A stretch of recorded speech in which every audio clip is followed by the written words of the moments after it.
ओम शांति। रात को अव्यक्त बाप दादा की किसी का उतार चढ़ाव है, मैंने देखा ये बहुत बड़ा युद्ध है।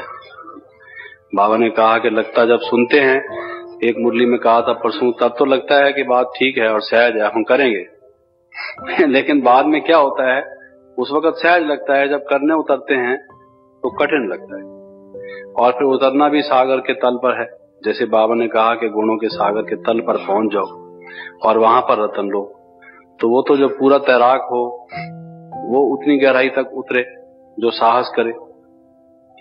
तो थोड़ा सा आपके सामने बताता हूं कि मैंने इस गुणों के पुरुषार्थ में जो ही मेन पुरुषार्थ है, बाकी सब इधर उधर की, एक समझिए कि वातावरण तो हमारे यहाँ शांति का, बाबा ने कहा सुख शांति का, पवित्रता का है ही, वही हमें आगे ले जाता है। लेकिन जो सारा आंतरिक पुरुषार्थ है, अंतर्मुखी होकर जो आगे बढ़ने का ये सारा परिश्रम है, हमारा विद्यार्थी जीवन, ये है तो दिव्य गुणों की धारणा का। लेकिन इसमें मैंने देखा है, जहां कहीं मनुष्य हार खा बैठता है, चाहता है दिव्य गुण धारण करूं, लेकिन परिश्रम पुरुषार्थ करने के बाद भी पूरा सफल कई दफा नहीं बन पाता, और कोई इसको सफलता पूर्वक करके आगे बढ़ जाता है।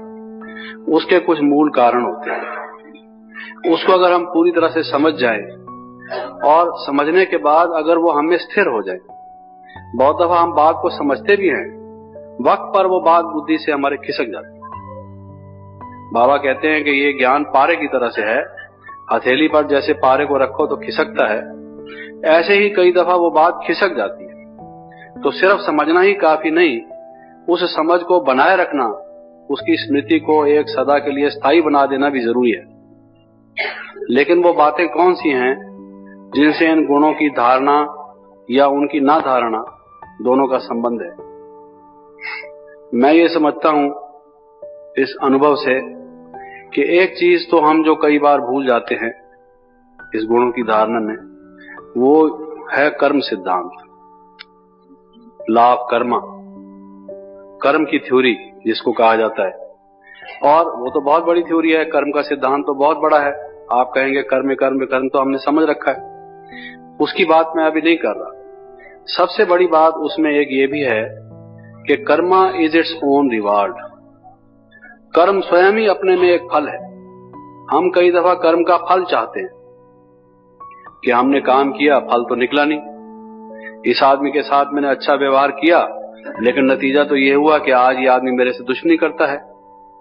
मैंने इस व्यक्ति को बिजनेस में हेल्प की और आज ये अच्छा बिजनेसमैन बन गया, और आज ये मेरी जड़ काटने की कोशिश करता है।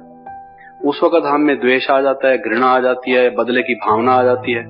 कर्म तो हम अच्छा कर रहे थे, उसको हमने सहयोग दिया था, हमने मित्र भाव रखा था, भ्रातृत्व को हमने अपनाया था, लेकिन जब उस व्यक्ति का व्यवहार हमने दूसरा देखा तो फिर हमारी दृष्टि, वृत्ति, स्मृति, स्थिति सब डामाडोल बदल गए। तो हम कर्म का फल जो चाहते हैं, एक दफा ये भूल जाते हैं कि कर्म का फल निकलेगा।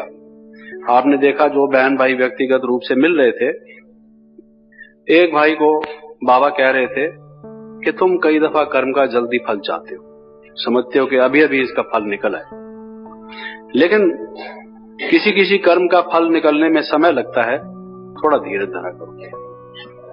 तो इसका मतलब ये हुआ कि कर्म के सिद्धांत को जानते हुए भी हम ये भूल जाते हैं ना, उस टाइम हम तुरंत उसका नतीजा चाहते हैं कि चूंकि मैंने इस आदमी के साथ भलाई की थी, इसको मेरे साथ भलाई करनी चाहिए थी। हम ये भूल जाते हैं कि मुझे भलाई का फल मिलेगा जरूर, और ये जो व्यक्ति अगर बुराई कर रहा है, इसके कर्म का फल भी इसको मिलेगा जरूर। और अगर मैं सहन करूंगा तो मेरी सहन शक्ति का फल भी मुझे मिलेगा जरूर, और अगर सहन ना करके मैं घृणा और द्वेष करूंगा तो उसका भी कुफल मुझे मिलेगा जरूर। ये बात हम जब भूल जाते हैं तो गुणों से हटकर हम अवगुणों, दुर्गुणों, आसवी गुणों की तरफ चले जाते हैं। तो मेरे ख्याल में ये बात हमें बहुत स्थिरता से धारण करनी चाहिए कि Karma is its own reward. जब मैं कोई अच्छा कर्म करता हूं, सबसे पहले मेरी अंतरात्मा, मेरी जमीर मुझे कहती है कि तूने ठीक कर्म किया। ये बहुत बड़ी बात है।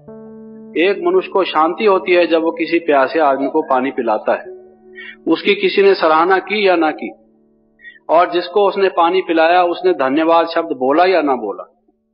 लेकिन क्या हमारी अंतरात्मा नहीं कहती कि ये मनुष्य प्यास से मर रहा था और मेरे पास पानी था और मैंने इसकी प्यास बुझा दी, पानी सफल हुआ और मेरे शरीर की जो अस्तित्व है वो भी सफल हुआ। मैं जो एक सजीव व्यक्ति हूं, मेरा जीना भी सफल हुआ और मुझे संतोष होता है कि मैंने एक अच्छा कर्म किया।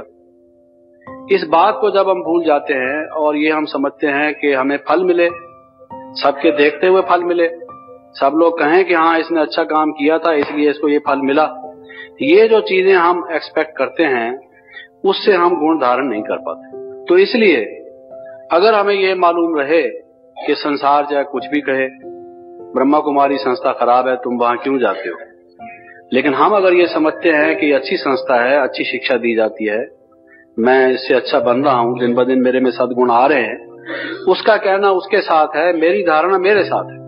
हम उत्तेजित क्यों हो, उस व्यक्ति के प्रति घृणा क्यों करें, हम उसको नीचा दिखाने की कोशिश क्यों करें, और हम ये क्यों असंतुष्ट हो जाएं कि साहब यहां जाना तो मुश्किल हो गया, लोग खामखा की आलोचना करते हैं, शर्म आती है, ना ही जाओ, यहां छोड़ ही दो। तो ये सब जो उल्टी बातें दुनिया में हम कई बार कई तरीके से कई परिस्थितियों में करते हैं, तो मैंने ये देखा है, बहुत देखा है, कई भाई बहन ज्ञान में आए, कई चले गए। एक मुरली में, साकार बाबा की मुरली में जब दादी सुना रही थी, जिन दिनों में मैं यहाँ अभी आया हूँ, उसमें ये कहा था कि सेंटर्स पर भाई बहन आते हैं। आज इस दफा हम गई, दादी भी अपना सुना रही थी, तो 5 व्यक्ति नए थे। अगले वर्ष जब गई तो 5 वो चले गए थे, दूसरे 5 आ गए थे। वो जो 5 चले गए थे, जो हिसाब यूं का तू कुंभा डूबा क्यों, वो जैसे कहते हैं ना, भाई बराबर कैसे रहा, वो 5 चले कहां गए, तो वो चले इसलिए गए किसी के कहने से, किसी के सुनने से। अरे तुम शांति नहीं मिल सकती। जो सद्गुण धारण करता है, दिव्य गुण का मुजस्समा बनता है, वही शांत होता है। और ये एक पहला रिवाज। तो अंगद की बात इसी तरीके से है कि उसकी टांग नहीं हिला सका, क्योंकि टांग उसकी अपनी थी ही नहीं। भगवान की टांग जो भगवान के अर्पण हो गई, उसको कौन हिला सकेगा। बाबा ने कहा ना कि बाबा बाबा कहोगे माया भाग जाएगी, तो फिर वो रावण कैसे ठहर सके। तो मैं ये कह रहा था कि दृढ़ता, अगर दृढ़ता ही दृढ़ नहीं है, किसी किसी की दृढ़ता तो होती है लेकिन दृढ़ता ही दृढ़ नहीं होती। जैसे वो कहते हैं ना, if the salt loses its savour, अगर नमक में ही नमकीनपन न रहे तो दुनिया में कोई चीज नमकीन रहेगी कैसे।